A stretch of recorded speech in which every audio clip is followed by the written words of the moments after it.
Alpha King humiliates the cleaner in an ancient tongue, unaware she's the secret Luna to destroy him. The mountains surrounding the kingdom of Dravenfell were jagged and black, sharp like the teeth of some ancient beast.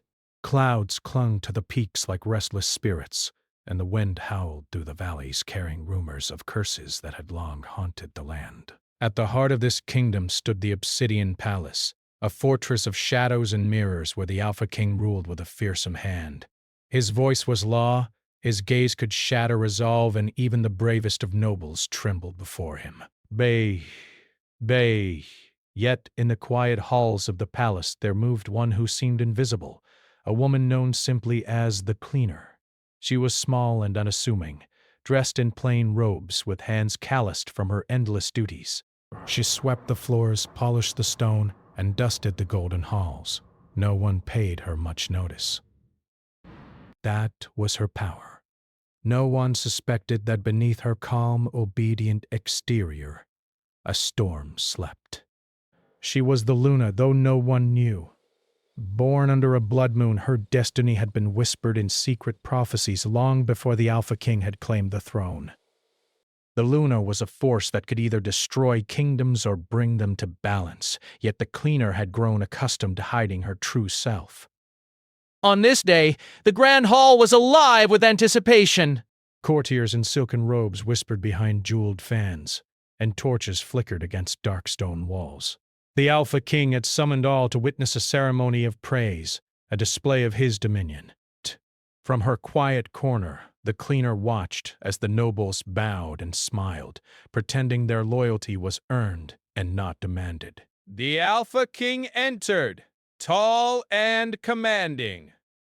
His robes of black and silver trailed behind him like shadows stretching across the floor. His eyes, sharp and golden, swept over the crowd with the precision of a hawk. And then they fell upon her. The Cleaner froze, pretending to be absorbed in polishing the marble at her feet. But the king's voice cut through the murmurs like a blade. "Step forward," he commanded in the ancient tongue. A language few living in the palace could understand, but one that carried weight in every syllable. The Cleaner hesitated. Her heart raced. She had always avoided attracting attention, and yet now the king's gaze bore into her, demanding more than she could ignore. She took a careful step forward, her hands trembling slightly, her voice quiet but steady. "You," he said, his words precise and biting. "Do you even know the meaning of this language, or do you crawl through life thinking ignorance will shield you from humiliation?" A ripple of amusement passed through the court. Some nobles stifled laughter behind their hands. Others watched eagerly, expecting a display of submission. The Cleaner's cheeks warmed, but she lifted her chin. Inside her, a spark flickered. Ah! She refused to bend completely, even in fear. I do not, she admitted, bowing her head with what seemed humility, though her eyes did not break contact with his. The Alpha King's lips curved into a faint, cold smile. "Then perhaps you are suited for the shadows," he said, voice dripping with condescension. "A life of silence and dirt, invisible in a world that cannot endure your presence." The hall was silent except for the crackle of torches. The words stung, yet the Cleaner did not flee. There was a fire in her chest, a quiet promise that her time would come, even if the world did not yet see it. As the king turned away, she allowed herself a single, measured breath. He did not know her true name, the destiny that pulsed in her veins, but he could not see the Luna hidden beneath the plain robes and simple tasks. And perhaps, she thought, it was better this way. For now. After the ceremony, the Cleaner moved through the palace corridors, her mind replaying every word, every glance. The moonlight poured through the tall windows, bathing the floors in silver.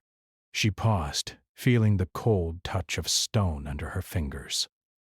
The moon tonight seemed unnaturally bright, almost alive. A whisper, soft as silk, seemed to brush against her ears. "Luna!" The name made her shiver. She had never spoken it aloud. No one had ever called her by it. Yet somehow the wind, the moon, and the shadows knew. Power stirred within her, faint and pulsing, like a heartbeat that belonged not to her alone. She retreated to her small chamber high in the tower where servants rarely went. The room was sparse, just a cot, a wooden chest, and a single lantern. But it was hers.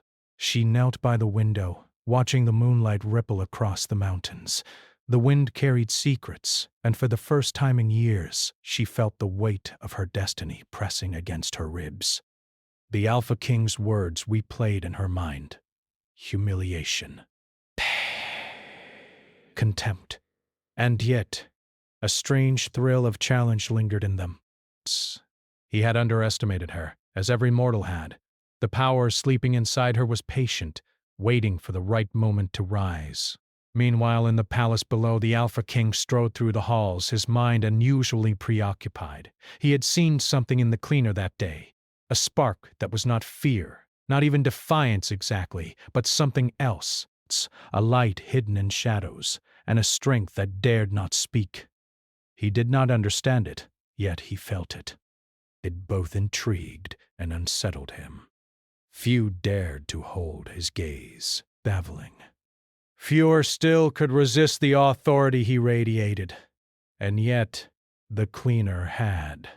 That night, dreams came to both of them, though neither would speak of them aloud.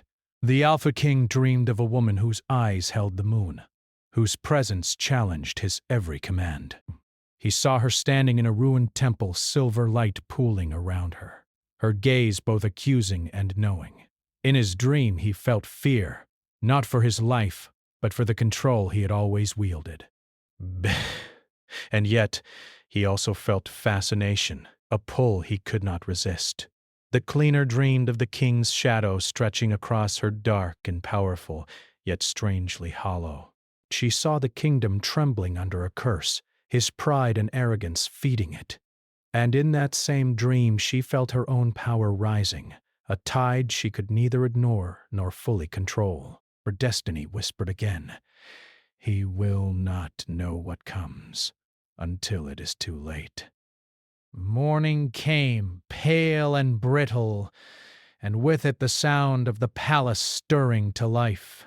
Cordius whispered about the cleaner's presence in the hall, recalling her composure, her unexpected courage.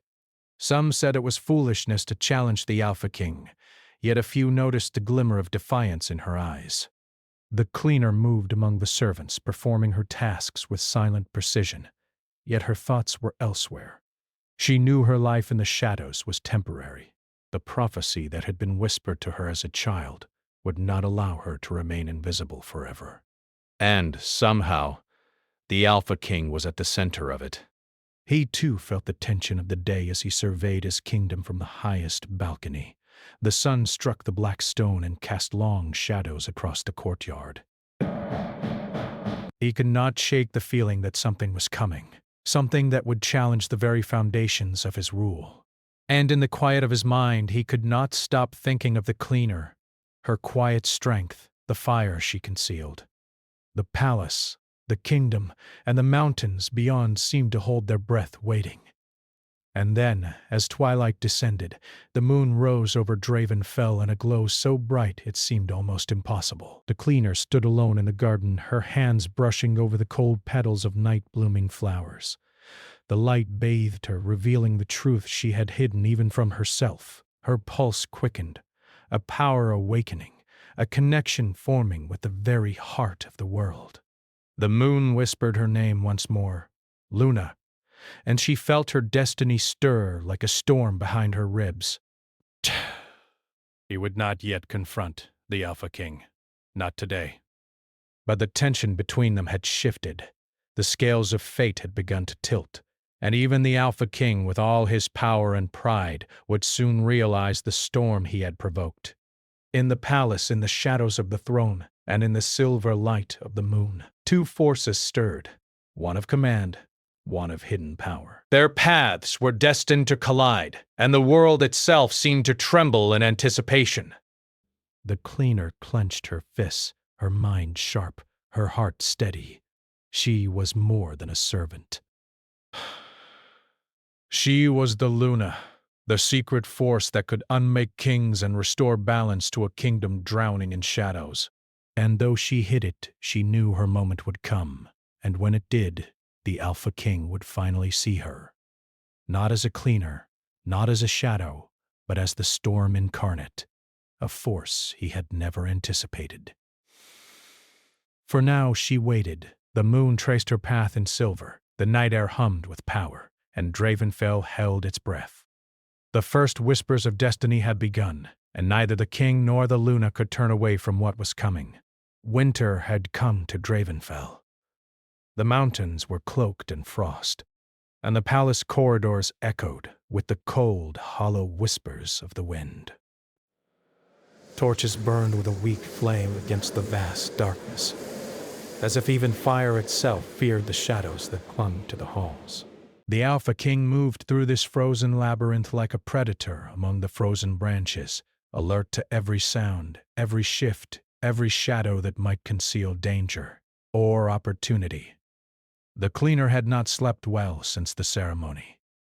Her nights were filled with visions of silver light and distant ruins, of a destiny she could not yet control. She moved through the palace in silence, her broom sweeping the floors with precise strokes, her hand steady even as her heart raced. The Alpha King had begun to notice her more than he wished. Her quiet composure, her unyielding eyes, the way she seemed present yet apart. It intrigued him, unsettled him. Few dared to hold his gaze or challenge his presence. Fewer still could command even a hint of his attention without fear. And she had done it. He summoned her to the council hall under the pretense of assigning new duties.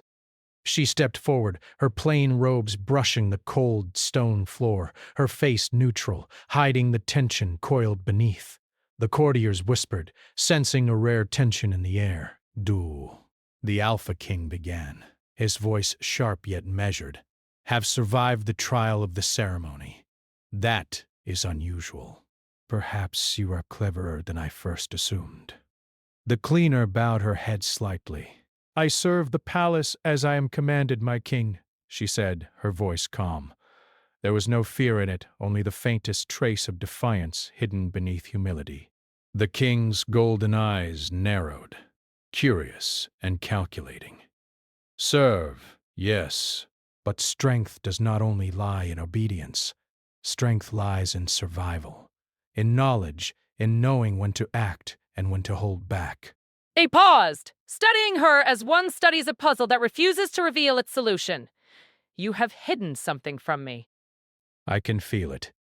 Tell me, what is it?" The cleaner met his gaze without flinching. "Nothing, my king. Only the will to serve." He smiled faintly, a smile that did not reach his eyes. "Very well. But I will be watching."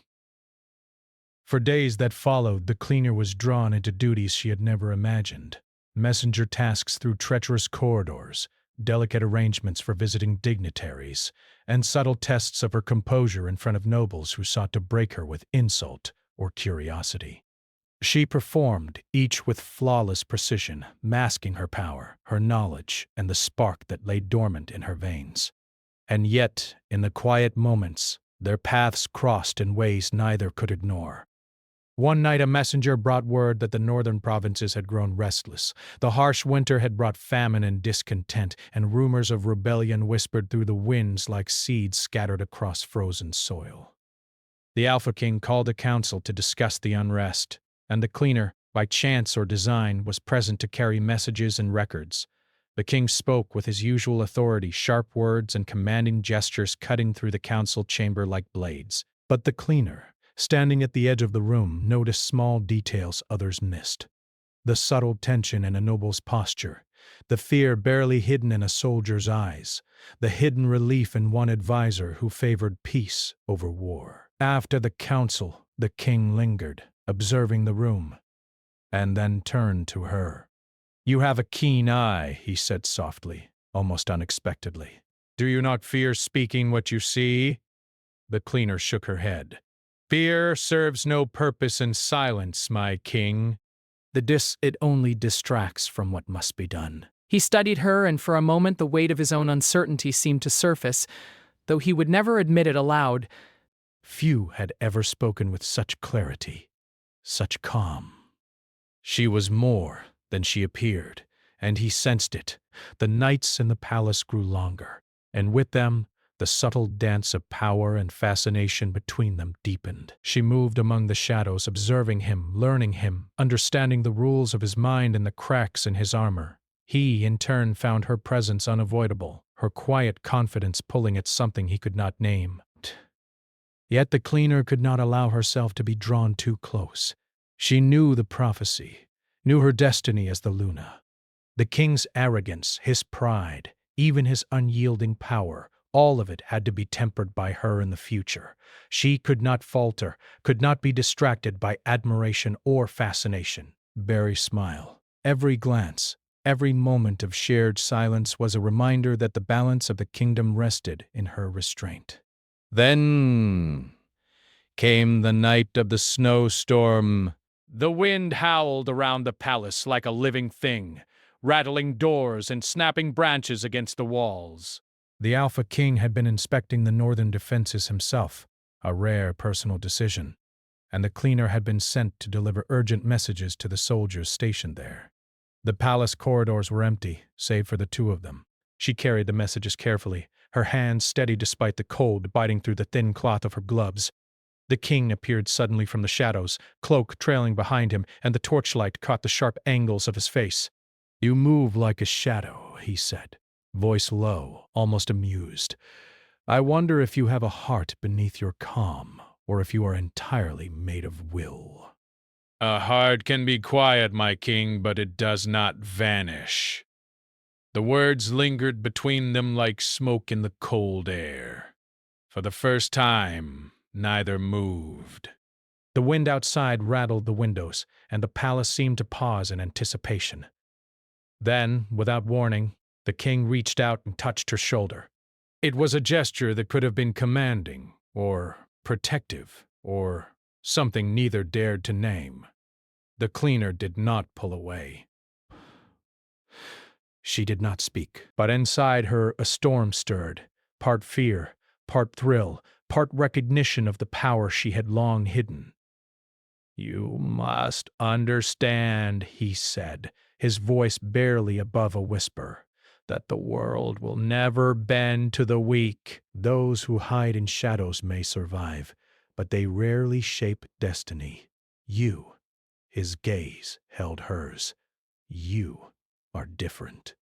I can feel it, even if I cannot name it." Her pulse quickened. She had never revealed her secret, never allowed anyone even this close to sense it. Yet somehow he could feel it. She knew, in that instant, that their fates were more entwined than either could yet understand. The storm outside intensified, snow lashing against the windows, as though the world itself demanded acknowledgement of their silent bond.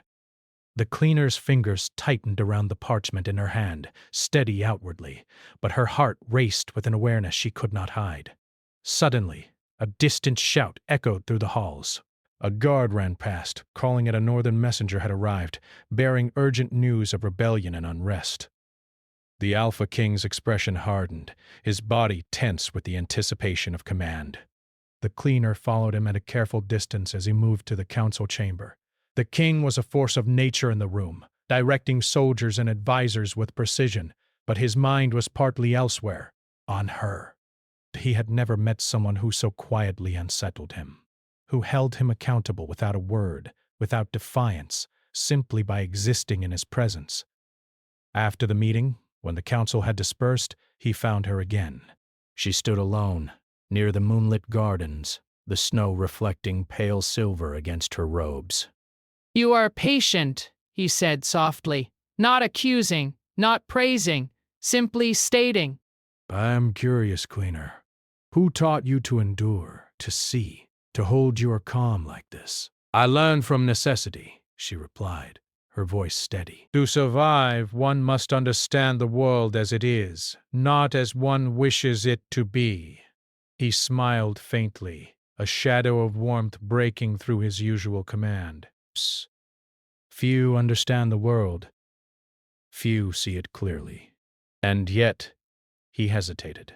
The words caught between curiosity and acknowledgement. I sense something in you that even I cannot command. She looked at him, her eyes reflecting the silver light of the moon. For a fleeting moment, there was a connection between them, a recognition of power, will, and destiny that neither dared name. But she reminded herself of her duty, of the path she must walk, and she stepped back into shadow. Do not mistake my attention for weakness, she said quietly. I am loyal to this kingdom, but I am not yours to command beyond my duties. He studied her, a flicker of something unreadable in his golden eyes. No, he admitted. Des, I do not wish to command it, yet I cannot ignore it.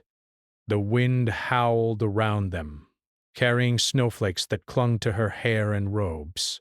The palace was silent, the world seemingly holding its breath for what might come next. Neither moved, yet both felt the tension between them like a living force. The night stretched on, cold and endless, and as she retreated to her chambers, the moon followed her, silver and watchful. She felt her power stir faintly, a pulse that matched the rhythm of her heartbeat. Something was awakening in her, something that would not be denied forever. And somewhere deep in the palace, the Alpha King too felt the pull of destiny, though he could not yet name it. The storm of winter, of power, of secrets, and of longing had begun. The collision of shadow and crown, of Luna and Alpha, was coming. The northern wind carried a bitter chill through the mountains of Dravenfell, slicing through the palace walls as if the winter itself sought to warn those within. The obsidian towers stood silent beneath heavy clouds, and the snow lay thick on the courtyards, muffling the footsteps of soldiers and courtiers alike. But within the palace, shadows moved with purpose, and destinies began to collide. The cleaner had changed since the Council of Unrest. Her senses were sharper, her presence more deliberate, and her thoughts were no longer only of survival. The power inside her, the Luna, stirred, pulsing with a quiet insistence that could no longer be ignored. In the moonlight, she had felt the whisper of her name again. Luna. It was a call she could not refuse. But awakening came with conflict. The Alpha King, ever vigilant, remained a force she could neither fully challenge nor easily avoid. He had grown intrigued by her composure, by her unspoken strength, and by the glimmer of something beneath her silence. Yet the tension between them had grown complicated, tangled in unspoken truths, caution, and the weight of prophecy. One evening, a trusted noble approached the Alpha King with urgent news. Your Grace, he said, bowing low. Rumors reach the southern provinces of a secret alliance forming against the crown. They speak of betrayal within our own walls. The Alpha King's gaze sharpened, golden eyes flashing. Betrayal is like frost, he said quietly. It creeps in unnoticed, but it can kill the strongest roots. He summoned the cleaner, sending word through his aides that she was needed immediately. She entered the war room, her calm presence a stark contrast to the tension around her. Maps of the kingdom were spread across the table, pins marking cities, loyal, uncertain, or rebellious. You will assist, the king said, his tone precise. You have observed more than most in your time here. I need your insight. The cleaner inclined her head, accepting the task. She studied the maps, the reports, the subtle clues in the soldiers' accounts. She noticed inconsistencies, gaps in the records, and the signs of planning that others overlooked. Her mind worked like a delicate instrument, unraveling threads hidden beneath layers of deceit. Palace knows more than they claim, she said softly.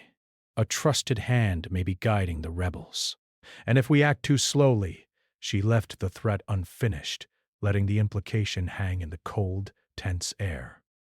The king did not interrupt. He stood silently, golden eyes locked on her. absorbing every word. He realized something he had not admitted before. She was not only clever, but dangerous. But he was intrigued, and perhaps even unsettled by the way she navigated truth and deception with such skill. That night, the palace fell into uneasy quiet. The cleaner retreated to her chamber, carrying the weight of knowledge that could decide the fate of the kingdom. She knew her path was entwined with the Alpha Kings, not just in politics or prophecy, but in something deeper, more complex. Death. Her powers stirred stronger now, a tide threatening to rise. She had barely begun to understand them when a shadow moved through the corridors. One of the king's closest advisors, someone she had once trusted, approached with a message. There is danger you cannot foresee. Be ready. Betrayal was closer than she had imagined. But before she could respond, the advisor turned away, vanishing into the night. The cleaner felt a chill not from the winter but from the knowledge that forces both seen and unseen were gathering against her and against the Alpha King. Days passed with mounting tension. Couriers arrived with reports of unrest, secret meetings of nobles, and whispers of rebellion. The Alpha King prepared his soldiers, dispatched his scouts, and tightened his grip on the palace. Yet even amid the storm, he could not ignore the cleaner. Big, she moved through the halls like a shadow, observing, calculating, and subtly influencing events from behind the scenes. One evening, a private summons arrived. The Alpha King requested her presence in the tower garden. Under the silver light of the moon, snowflakes drifted lazily around her as she entered, and the king awaited, his cloak drawn tight against the cold, eyes glinting with unspoken thoughts. "You understand the stakes," he said softly. "Do you know the weight of the crown, of this kingdom, and of the lives that depend on every decision I make?" "I understand more than anyone suspects," she replied, steady despite the cold biting at her skin. He took a step closer, the distance between them charged with tension. "Then tell me, do you know the cost of loyalty?" The cleaner hesitated, her mind racing.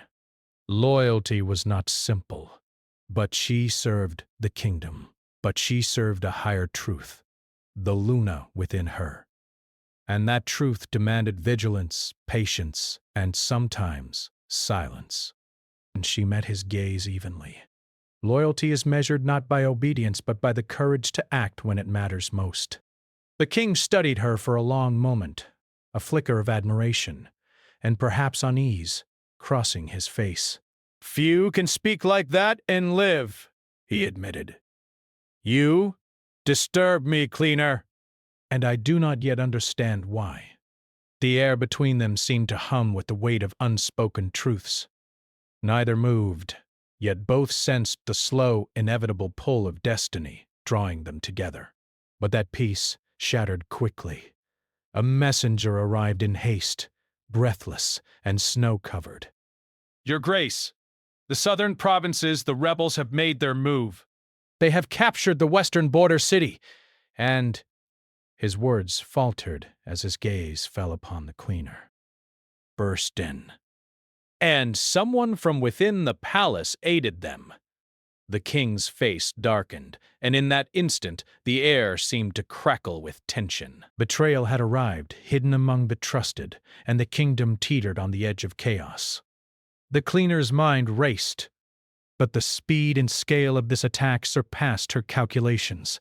Her hands trembled only slightly as she unrolled the maps, tracing the paths the rebels had taken. Her silver eyes caught the faintest clue, an anomaly in the supply lines, a subtle mark left by someone familiar with the palace. "It is an inside hand," she said, voice steady, though her pulse raced. "Someone we trusted has betrayed us.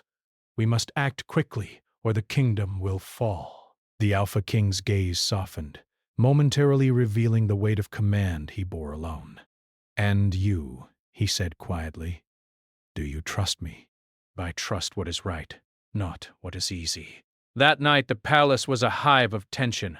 Soldiers prepared for battle, Advisors whispered in corners, and the king moved with the precision of a ruler who had faced countless threats. Wrath, yet even amid the storm of action, his mind returned again and again to the cleaner.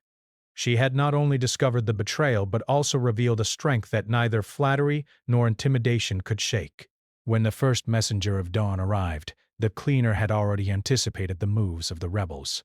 She guided the soldiers, pointed out weaknesses in the enemy lines, and navigated the labyrinth of palace politics with clarity. The Alpha King watched from the towers, golden eyes tracking her movements, a mix of admiration and fascination in his expression. By midday, the palace was secured. The rebels were pushed back, the traitor identified, and the city's defenses strengthened. But the victory was not complete. The king knew, as did the cleaner, that the forces arrayed against them were only growing stronger. The tension between duty, loyalty, and destiny pressed heavier upon them both. That night, the Alpha King found her again in the moonlit garden. Snowflakes clung to her hair, and the cold air made her cheeks glow faintly. He approached slowly, deliberately, as though even his presence might break something fragile in her calm. "You saved this kingdom today," he said quietly, voice carrying the weight of command and acknowledgement. The cleaner inclined her head, hiding the flutter of pride beneath measured calm. "It was necessary, my king. I serve this kingdom, not myself." He stepped closer, their shadows mingling in the pale light. "And yet there is more to you than service. I can feel it." "You have power, intelligence, and restraint." "Da. I do not know how to measure it, nor how to predict what you will do next." Her pulse quickened at the intensity of his gaze. Power and authority radiated from him, unyielding and magnetic. And yet, for the first time, she sensed a vulnerability, a fracture in the armor of the Alpha King. "I am not so easily measured," she replied softly, her voice carrying both challenge and acknowledgement. "Nor should anyone try." He studied her, and for a long moment the winter night held them suspended in tension, the moon casting silver light across the snow-laden garden. It was a quiet war, a battle of wills and understanding, as fragile and intense as the kingdom they both sought to protect. And then the air shifted. A tremor ran through the ground, subtle at first, then stronger, as if the very earth recognized the awakening of something greater. The cleaner's fingers tingled with latent power, her silver eyes reflecting the moonlight in a way that betrayed her growing connection to the Luna within. The king stepped back, noticing the shift. He did not understand it yet, but he felt it, as all who were attuned to the pulse of Dravenfell must. Power, destiny, and danger converged, and both the Luna and the Alpha King sensed the storm yet to come. The first light of dawn spilled over Dravenfell, brushing the jagged mountains in pale gold. Snow still clung to the palace towers, and the wind carried a crisp chill through the empty courtyards. The kingdom held its breath. The storm of rebellion had passed, but its shadow lingered in every corner. And at the heart of it all the Alpha King stood, his golden eyes scanning the halls of his obsidian palace, aware now that the forces shaping his destiny were no longer hidden. The cleaner, no, the Luna, moved through the palace with quiet authority. The events of the rebellion had awakened the power within her fully. She could feel the pulse of the land, the weight of destiny, and the threads of fate binding her to the Alpha King. She had no doubt. The time of reckoning was near. Yet this reckoning was not only external. The palace held secrets darker than treachery. The curse of the Alpha King's lineage still lingered, a shadow over the kingdom demanding acknowledgement and atonement. He had ruled with strength and fear, but the rebellion and the awakening of the Luna had exposed the cracks in his reign. Even he, with all his pride and command, sensed the fragility beneath the crown. The Luna approached the throne room, her robes brushing the cold stone floor. The doors were open, the sunlight streaming through, illuminating the intricate carvings of past kings. The Alpha King was already there, waiting, his posture tense yet regal, a man aware of the storms around him and within him. "Luna," he said softly, his voice carrying both command and something gentler, more uncertain. "You have awakened, fully, and I am not sure I can contain the force you have become." She studied him carefully. There was no fear in her eyes, only certainty and quiet resolve. "I am not here to contain, nor to destroy without reason. I am here to restore balance, to end the curse, and to heal what has long been broken." The king's gaze faltered for a fraction of a second. Pride, fear, and fascination flickered across his face. Few had ever spoken to him with such authority, with such clarity. Even fewer could match his will. She was not just powerful. She was his equal in ways that unsettled him, and yet inspired a strange sense of admiration. Outside, a tremor of magic ran through the air. The palace walls, carved from ancient obsidian, seemed to pulse faintly with a response to the Luna's presence. The curse of the Alpha King's lineage was tied to his own unchecked power, and only one who could balance it could lift the shadow that had haunted the kingdom for generations. "You understand what must be done," he said, his voice quiet now, almost reverent. "The curse is part of me, and part of this kingdom. It will not yield easily." "I understand," she replied, "and I will act, but not recklessly." Redemption is possible if it is chosen, not forced. The tension between them was electric, but not of conflict alone.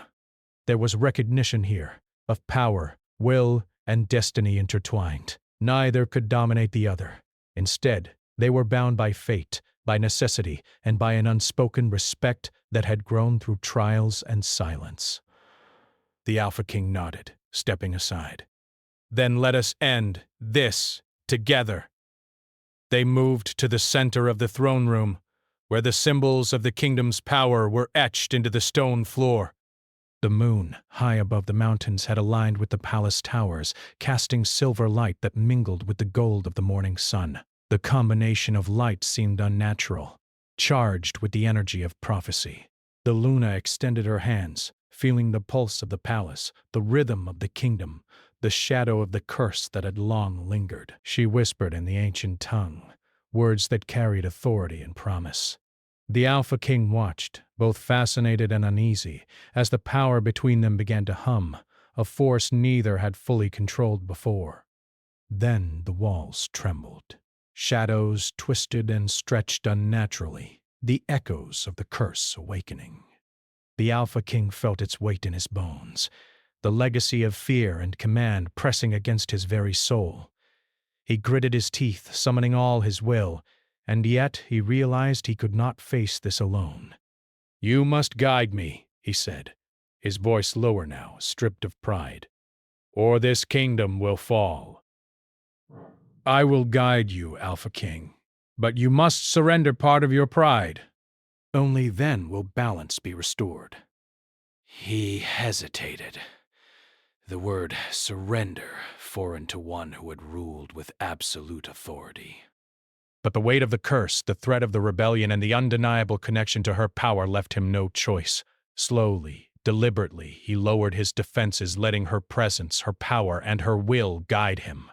The palace pulsed with energy, shadows and light clashing, twisting, then settling into harmony. The curse, ancient and relentless, met the Luna's strength. For a long moment, nothing moved but the hum of power flowing between them, binding them together.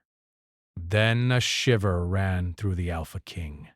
The shadow that had weighed on him for decades, the fear, arrogance, and isolation that had defined his reign, began to lift. The Luna's hands glowed faintly, her power weaving a new pattern, restoring what had long been broken, and he realized, in awe and humility, that he had never truly understood the meaning of strength until now. When the light faded, the throne room was still.